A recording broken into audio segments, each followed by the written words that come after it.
Yang yang tanu bhakta siddhantitam inchati tasya tasya chalam sradham eva vedadhami aha yo sorry yo yam yam tanam bhakta Shraddha ichati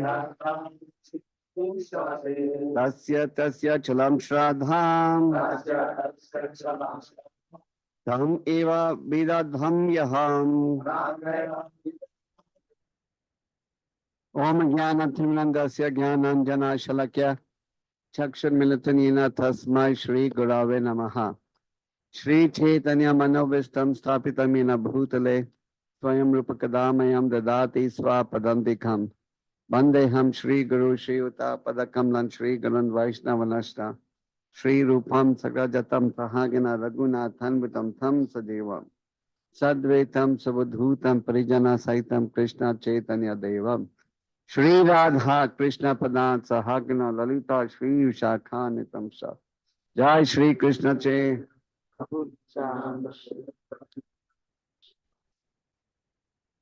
Hare Krishna, Hare Krishna.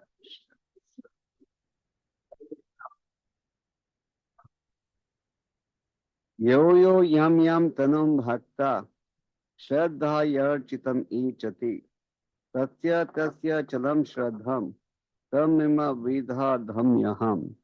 So, in the verse that we read yesterday, Krishna was explaining that those who have material desires, they go to the demigods. So some of you may want to know, how is it that some people come to Krishna, some go to demigods, some go to bogus gurus, and some go to a vodka bottle? In the purport, Prabhupada has said, not a blade of grass moves without God's permission. So even those who go to the vodka bottle get their final approval to go to the bottle from Krishna. And those who are atheistic, criminal, mafia, they also ultimately get their final sanction from Krishna. And those who are trying to be pure devotees, they also get their ultimate sanction from Krishna. So how does Krishna approve these different desire activities? So the answer is presented in this verse and purport. Krishna says, I am situated in everyone's heart as a super soul. So as a super soul, Krishna becomes aware of every desire that we develop. These days we have technology of which we are very proud, but nobody can match spiritual technology. Just see this technology. Krishna in the heart as Paramatma, there's the living entity Jivatma, and the desires are coming to the mind and the heart. And as the desires are coming, Krishna recognizes what type of desires you are cultivating. Isn't this sophisticated technology? In the material world, we have an example that is a little close to it, but nowhere as perfect as this. Just like if you're passing through a garden, you smell the fragrance of the flower, and by smelling the fragrance of the flower, you can identify what type of sweetok it is. So similarly, if you can smell the fragrance of a flower and identify the flower, just like sometimes you have karmis who are very expert in smelling perfumes, and they can just smell the perfume and identify, oh, this is Shamal number 5, or this is Revlon, or whatever it is. So Krishna can also smell our desires and identify the nature of our desires. So Krishna instantly recognizes our desires and then he reciprocates accordingly. Krishna has given independence to everyone. Sometimes people say, why has God given us this independence? Because we are misusing this independence. Best would have been, if there would have been no Maya, then we would all have been forced to do bhakti. Because Krishna has given us his independence, because the definition of bhakti is voluntary execution of service to God. Otherwise, it would be dictatorship. And nobody likes dictatorship, isn't it? You had dictatorship in your country for a long time. Did you like it? So nobody likes dictatorship. And Krishna is not a dictator. See how humble Krishna is. He tells you what's right, what's wrong. And then let you make the decision. So Prabhupada is explaining in this purport that Krishna does not interfere with the independence of anyone. So those who want to worship the demigods, he gives them that type of intelligence. Krishna says, Antavatya phalam tesham tad bhaktyalpa medasam. Those who worship the demigods, they get some fruits, but those fruits are very temporary. In the Bhagavad Gita, Krishna has also explained, O Brahma Priyana Loka Pranaravartana Rajana Mamapeti Kante Pranajanana Vidyate. That is, from the topmost planet to the bottommost planet, all are actually places of misery. And unless one comes to me, he cannot become free from the cycle of birth and death. Therefore, Krishna also says in the Bhagavad Gita, Yanti deva vrata devan pitti nyanti pritivataha bhutani yanti bhutijya yanti madagina prima. He says, those who worship the demigods will go to the planets of the demigods. Those who worship me will come to me. Just like you cannot buy a ticket to Leningrad and go buy your Samalot to go to Almaty. Wherever you buy a ticket for, that's where you're going to go. So you can't think that by worshipping the demigods, you're going to go to the kingdom of God. So Krishna, actually the demigods are also devotees of Krishna. So some of you may say, what is the harm in worshipping the demigods? After all, they're also part and parcel of Krishna. Just like Prabhupada gave the example, your hands, your legs, your eyes, they're also part of your body. So when you're hungry, why don't you put your chapati inside your ears and eyes? And you can put your khichdi every morning in your hands and legs. After all, eyes, ears, hands, legs are all part of the body. So it doesn't matter where you put the food. So even though the hands and legs and eyes are part of the body, only when you put food in the mouth does it enter the stomach and satisfy you. So similarly, now the demigods and part and parcels of the Supreme Lord, unless you water the root of the tree, the satisfaction will not be there.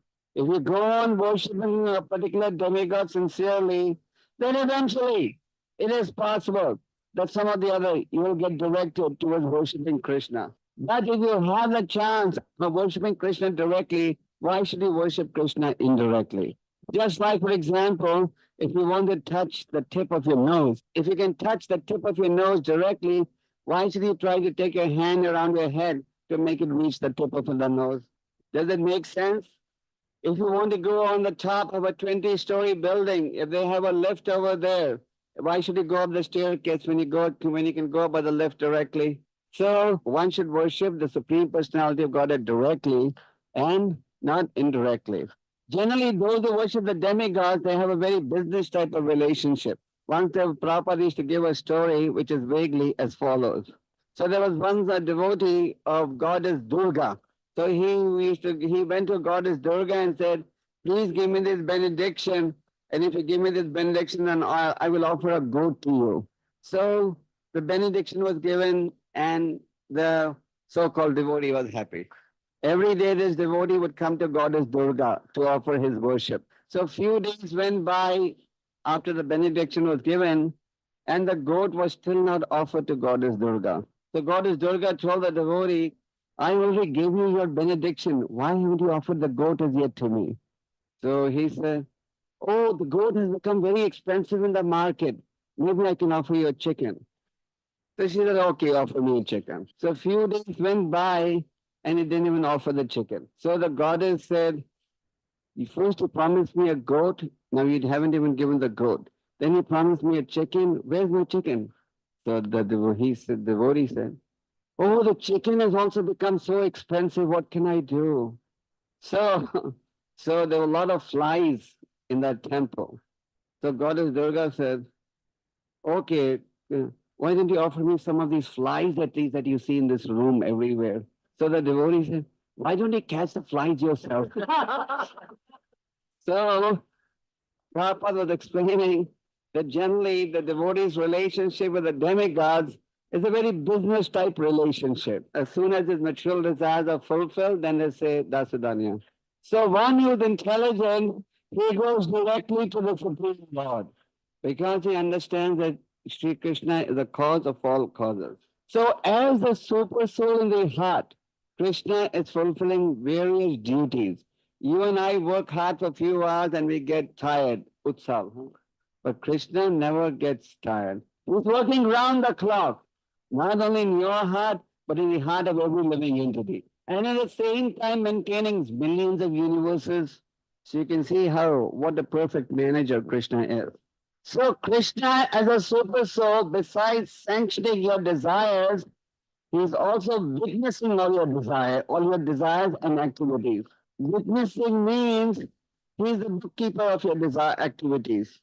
All your activities are being recorded. Can you believe that?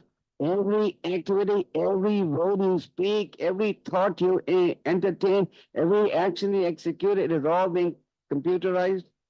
Yes, this is spiritual technology. In the third canto of the Bhagavatam, Devahuti, the mother of Lord Kapila Dev. Actually, there were two Kapila Devs that have appeared in history. One Kapila Dev is known as the son of Devahuti. So he's known as Devahuti Putra Kapila Dev. This Kapila Dev appeared in Satyuga. And then there was another Kapila Dev who appeared few hundred years ago who was a bogus incarnation. So the real Kapila Dev presented to us the philosophy of Samkhya Yoga. So in the third canto we see that Devahuti asked her son, Son, how can I become free from the cycle of birth and death? I'm simply an ignorant woman, but you are very enlightened, so please enlighten me. Because when Devahuti was pregnant, she knew. Lord Brahma came and told her, the child in your womb is the incarnation of Godhead. So Kapila Dev told her, my dear mother, you can become free from the miseries of birth and death by taking to the path of bhakti. The mother said, how do you cultivate bhakti? He said, in the association of devotees. Then the mother said, I have heard that according to the law of karma, one's next life is decided. But you please tell me, my son, who is ascertaining what activities one performs? Who is the deciding factor that will decide what type of birth I'm going to get, one should get? Many of your guests and even devotees sometimes may wonder, how does the law of karma work? After all, who is going to decide how our next life will be, decide what type of body we will get? Prabhupada studied in a college in Calcutta called Scottish College. So in that Scottish College, at that time India was under British rule and there were many British professors. So one day Prabhupada was called by his British professors and they asked Prabhupada a question. They said, you people believe in reincarnation, life after death, but who's witnessing all this? Who's going to decide what type of body one will get, whether one will be a rich man, poor man, who will decide? So the answer is Karmana Deva Nitrena Jantur Deho Papataye Striya Praveshta Udaram Pumsam Reta Kanashrayaha. This verse is in the third canto of the Bhagavatam, and it is Lord Kapila Dev's answer to his mother Devahuti. So in this verse, Lord Kapila Dev is saying, Karmana Deva. Karmana means action. Deva means demigods. Netrena means eyes. So Karmana Deva Netrena Jantu Deho Papataye. So based on the activities that a living entity performs, which are all being witnessed by the demigods, the living entity enters through the semen of the male into the womb of the female. So the living entity's next life is decided by his actions, which are being witnessed by the demigods and the Paramatma, the super soul in the heart. So you may say, you may want to know, how are the demigods witnessing your activities? The sun god and the moon god, they're both witnessing your activities because any activity you perform is either in the day or in the night. And so the sun and the moon are there. The sun and the moon can penetrate even to the thick walls of a fort and see what is happening inside. Just like you go to an X-ray machine, it takes your X-ray and sees what's inside your body, doesn't it? They have these cameras that can take pictures from 40, 50, 100,000 feet, the spy satellites. And the stars are also witnessing everything. The demigod in charge of air is witnessing everything. And the Paramatma is witnessing everything. So everything is being recorded by the Paramatma. So you should understand that nobody can cheat the Paramatma. Similarly, when you come to spiritual life, and when the Paramatma sees that you have a desire to serve God sincerely, then he guides you towards ISKCON. And if you want some bogus Bhagwan God, then you get guided towards Sai Baba and all that. So the point is, Krishna guides you according to your desire. Therefore, a desire should be sincere. And if a desire is sincere, then Krishna reciprocates. Krishna says in the Bhagavad Gita, those who worship me with devotion, I make up what they lack and I preserve what they have. So we may have so many shortcomings, but Krishna in the heart will make it up. Prabhupada used to say that if you take one step towards Krishna, Krishna will take 10 steps towards you. So if we take one step towards Krishna, if you have a desire to become Krishna conscious and to develop pure love of God, become free from the cycle of birth and death, then even if you have no ability, Krishna will manifest that ability through you. By the mercy of Chaitanya Mahaprabhu, Krishnadas Kaviraj has stated, a blind man can see, a lame man can walk, a deaf man can hear, and a dumb man can speak. A lame man can even cross mountains, Krishnadas Kaviraj says, by the mercy of Chaitanya Mahaprabhu. So you have something special going for you in Kali Yuga, which you did not have in previous ages. That is the mercy of Chaitanya Mahaprabhu. In these capitalistic economies, they have a sale. That means, suppose something is selling for $100, then after Christmas, they'll reduce it for $10. You don't have much experience of this in your country, I think. So anyway, similarly, the process of self-realization has been put on sale in Kali Yuga due to the causeless appearance of Chaitanya Mahaprabhu. That is, self-realization has become very easy. In such a yoga, in order to become self-realized, you had to meditate for 100,000 years.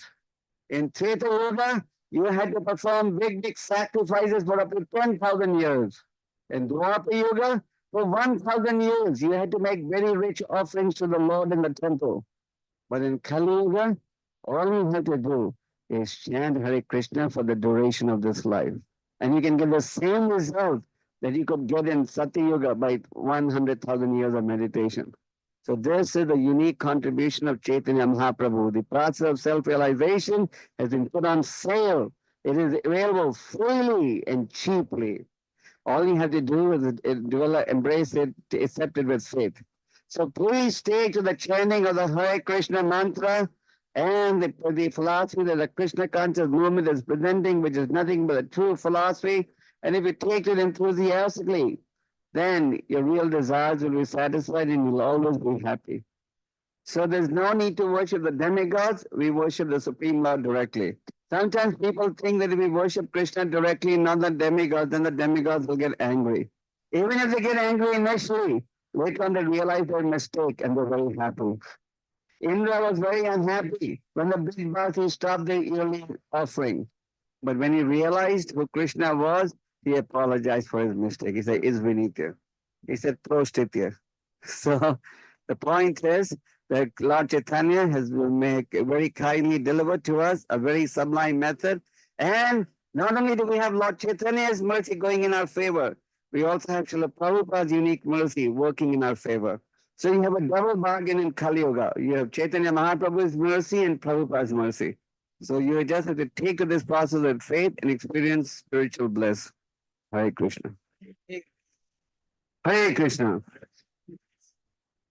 So I'm just going to take on questions for 5 or 10 minutes the most, okay? Now, as I told you, I'm going to be leaving tonight, and I'm going to come back to Moscow on February the 11th. So I think I'll lecture February 11th evening and 12th morning and 12th evening. I'm also going to lecture on the Goswamis of Vrindavan on those days, okay? Yes. We do not any gods. It seems like it was because we should understand that we should serve our position. It's difficult to understand why do the technique of sacrifice for demigods. It's known to us. We know about only about the sovereignty. You don't need to know about technique of serving demigods. Don't worry. Aisa niyat was, huh? What is the meaning of sacrifice to demigods, worshiping demigods? Who gave a sanction for his business relationships? The demigods give sanction directly. Okay. Yes. And then that Mata. Then Mataji in the back had her hand up. Okay. Wash. Jesus Christ and Bible says that you will come to the Father only through me. Not only, she said, just through me. What would Hebrews be? What that means is you can go to the Father only through the devotee of Krishna, only through the devotee of God. Jesus Christ was Son of God, a great devotee of the Lord. So to go to God, you have to go through a devotee of God. You can't go to God directly. Therefore, our philosophy is you go to God through the Guru. So that is what it meant. Yes, and Mataji in the back. So there's no contradiction. It's the devotee developing with some material attachment. Krishna is taking away the attachment. And what does it mean saying that one should serve without being attached to the result of the service? Well, if you're sincere in your heart, then Krishna will take away your material attachments. Without being attached to the fruits of your work means that you may do your duty, but don't be attached to the results. Just like you may go and worship Krishna in the temple, chant 16 rounds. Now, don't think that because you're chanting 16 rounds, you're going to get a lot of dengue. Don't think that now you're chanting 16 rounds, you should never fall sick and never see the Vracha's face. Okay? Yes, Pazalusta. Said that even the blade of grass cannot remove it. So, God's permission. yeah, and it means that our also and arise without the permission. What is in the No. The desire comes from you. Sanction comes from God. Krishna doesn't give you the wrong desire. Wrong desire comes by your misuse of free will. All that Krishna does is he stamps it down. Just like if you develop the desire, I must become a good devotee, I'm going to give up Maya, then Krishna will help you to achieve that. Krishna gives permission for Sanction. yeah, and is there some desires for which Krishna didn't give permission? Yes, there are many desires, so Krishna doesn't give sanction, sure. Just like I may desire that I should have a Mercedes car, a Bolshoi Quartira, a ticket to America. Krishna sees your desire and then sees, what is your record of karma? And then if your desire and karma allows it, only then you get it. Just like you may go to a shop and say, I want this Volga machine. But then if you have the dengue, then you'll get, not otherwise. So you may desire anything, but if your karma doesn't sanction it, then you can't get it. Then Krishna will not approve it. So it is a little complicated, this technology. Karma is also Krishna's permission. No, based on karma, then our desire is approved or rejected. Just like you may have the qualification of being an engineer, and then somebody can help you to get a job as an engineer. But if you have no qualification, you can't get a job as an engineer, even if your father is the head of the company. Well, mnoga vaprosi vodnya. Okay. Will say that a habit is second nature. If habit is second nature, what is first nature? Yeah, and is nayog.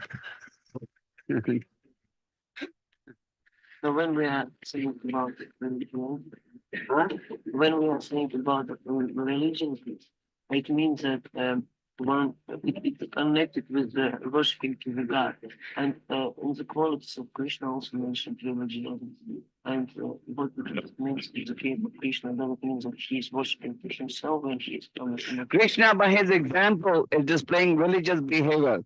Krishna will never behave in an irreligious manner. Otherwise, how will you follow him? Krishna preaches by example. Krishna is not like the present day political leaders who behave in an uncivilized way and tell you, you please be civilized. Okay, Pashlini Vapros. Yes. Why the demigod not interesting very much to return to follow so like to Krishna? Well, the demigods are not as pure as Krishna. That's the simple reason. So, Prabhus, I know it's late. I don't want you people to travel very late in the night on the metro. Rest of the questions, you can keep them in storage till February 11th. Okay? Hare Krishna. Hare Krishna. Shri Gopal Krishna Maharaj ki.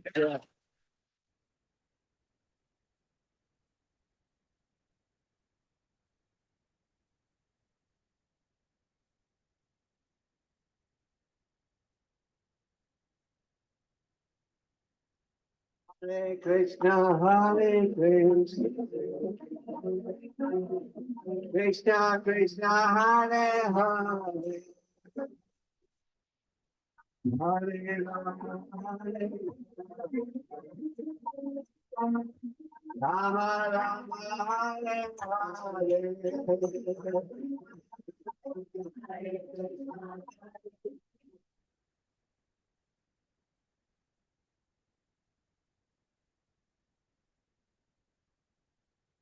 अगर आप direct selling industry से belong करते हैं और आप इस industry